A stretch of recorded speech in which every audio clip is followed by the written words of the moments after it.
We're back, and as we continue our series entitled Peace, Protest, and the Police, we drive the conversation forward to bring clarity to the issues and assist with the ideation process with regard to the transformation of what we are calling at potential youth and communities. We borrowed that from Nicola Harvey, actually. And today our guest is Dr. Deborah Thomas Austin, Managing Director, East Port of Spain Development Company Limited. Good morning, and thank you for joining us. Thank you for having me. Yeah. Well, first off, tell us, what is the role of the East Port of Spain Development Company Limited?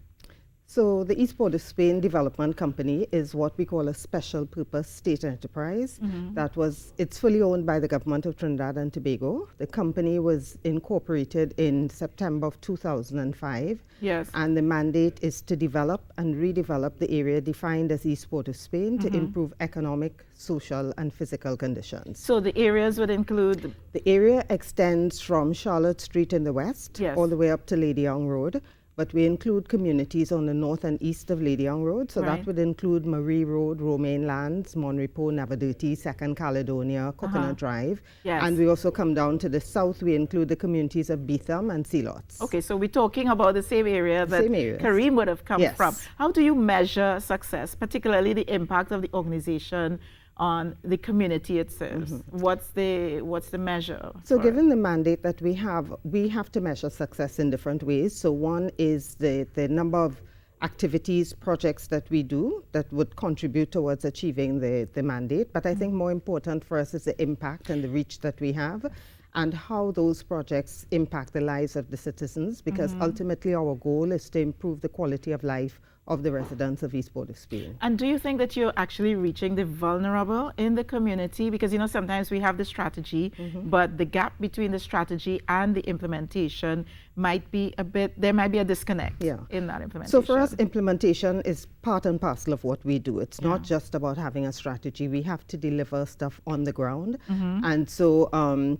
we think we do reach them, and I think that's part of the challenge that we have. The people who are benefiting from what we do, they are in the communities, and they're maybe not so visible. The work that we do is not so visible to people who are outside of the communities, because you're not going to pass by and just see something that says, oh, that's what they did. You will see that as well. But I think it's little things over the years that have made a big impact on people's lives. When you're able to transform 285 households that have now the dignity of being able to use a flush toilet in their house, you've made a difference in people's lives, as opposed to using pit latrines. When you've exposed people to training, we've done things like women's entrepreneurial programs, where we followed and helped develop entrepreneurship in young women, and been able to follow some of those women through to be able to help them, support them in developing their business. There was one woman from the, I think, either Beetham or Sealots community, and having gone through that program, she wanted to establish a catering business, and she needed to have the qualifications and so on. So we were able to get her into the hotel school and help her get that formal qualification to continue her business. So I think those are ways in which we actually touch people's lives and help them, empower them to move forward. Yeah, I'm smiling because I wanted to tap into your core principles, and doing my research, I went and I saw your core principles of the organization guiding the company's development strategy, and I had a few questions, and one of them had to do with creating self-sustaining communities independent of patronage, and you spoke about the entrepreneurship program with the to help persons have their own business. Another one of the core principles is the cultivating of meaningful partnerships and the collaboration between government, the private sector, communities, civic society, and residents. Have you been able to achieve this with much success? We've definitely established a partnership with the residents of the East Port of Spain area. We started, one of the first communities that we worked with was the Beetham community. And so you asked me at the start if I know Kareem. I know Kareem very well, because the first introduction we had to the Beetham community was with Kareem's mom and several other persons in the community.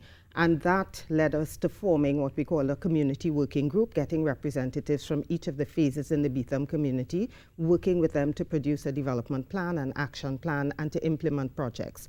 And we've kept up that relationship with them, and we formed similar working groups in all the communities of East Port of Spain.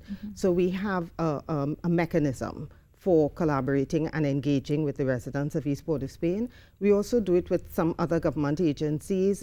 We have had a partnership with the IDB, Right. Inter-American Development Bank, through their Emerging and Sustainable Cities initiative. They partnered with us. They brought in students to work on helping us to design solutions for East Port of Spain. The IDB has funded a project to prepare designs for the restoration of Fort Picton, one of the many historic sites in the area. We have worked with some of the NGOs as well, helping to support their initiatives and for them to work with us to deliver programs in the Yes, area. So we think collaboration is absolutely important, because the redevelopment of East Port of Spain is not a government project. There is scope for the community, there's scope for NGOs, there's scope for the private sector. Yeah. We've had less success so far in engaging the private sector, but we've had some. Well, I think now I heard yesterday on our TTT program, Anthony Watkins saying that he was getting so many offers, Right. including the private sector. Good, So perhaps good. now something may happen. But Absolutely. very quickly, because we have a hard stop at 7 for the news at the top of the hour, what are some of the gaps that you've identified that still remain to be closed, like an immediate gap? One of the gaps is definitely the security issues. We do need to solve that problem, not only for us to be able to go, not because our company is not hampered by the violence or crime in the area, but it does affect people being able to use facilities. It affects contractors coming in to the area to work. I think we need better collaboration, especially with agencies of the state. And of course, a serious gap is resources. Yeah. So the adequate funding of financial and human resources as well to continue the work that we're doing. Is there a light at the end of the tunnel? There's definitely a light at the end of the tunnel. One of the things that the company has done over the years is to produce a development plan for East Port of Spain, a rather comprehensive and strategic document, and that has set out projects and a path to redevelopment and the transformation of East Port of Spain. So Yeah. we see a light at the end of the tunnel. Wonderful. Well, I want to thank you very much for coming on the program this morning and sharing some of the initiatives, because, you know, people are asking questions, what's there? So we hear the side, the grievances and so on, Yes. but then we ask what opportunities are Yes. there, and this is where we wanted to get that information from you. So thank you very much. So I'd also direct Yes. people to our website, which Uh-huh. is being updated at the moment, but you can also find us on Facebook and be able to look at some of the work that we have been doing. Okay, so what's the website address? www.eposttt.com. EPOS. EPOS Yes. DC DC. TT That's a mouthful, but I'll say it again. .com. Well, it's East Port of Spain Development Company. TT.com. So And we are on EPOS. Facebook as well. And you just Google and find you Yes. on Facebook. Well, thank you very much, Dr. Deborah Thomas Austin, Managing Director of East Port of Spain Development Company Limited. That's EPOSDCTT.com. See how I got it? We'll make it simpler. All right. We're going to kick it upstairs to the news at the top of the hour. When we come back, we have more.